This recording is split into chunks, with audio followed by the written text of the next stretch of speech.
One summer, a long time ago, I made a trip that changed my life. I lived in England and I'd traveled to many different places, but I'd never been to Canada. So I decided to visit some relatives who had immigrated to Canada before I was born. I arrived in Toronto, went to see lots of sights, including Niagara Falls, which I thought was amazing. It was so huge, I'd never seen anything like it. When I arrived in Ottawa, I met a young man named Kevin. And Kevin showed me around Ottawa. We went to Parliament buildings and we went to the canal and we walked and we talked a lot. And I gradually found myself falling in love with this young man. All too quickly, my holiday came to an end and I had to fly home.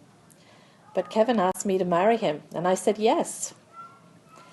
When I arrived home, we spent a lot of time phoning each other, and this was in the days before text messaging, so my phone bill was really expensive.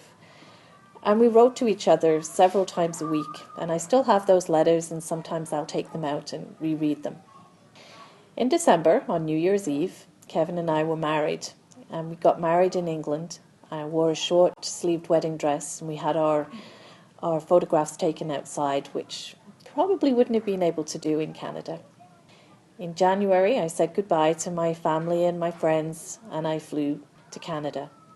Kevin's family was so welcoming. They came to pick me up from the airport in Montreal, and we drove back to Ottawa, but the weather was certainly not welcoming. It was such a snowstorm, I couldn't see anything out of the car windows at all. I thought it was going to be easy to live in Canada. Coming from England, it's the same language, but there was lots of things I had to get used to.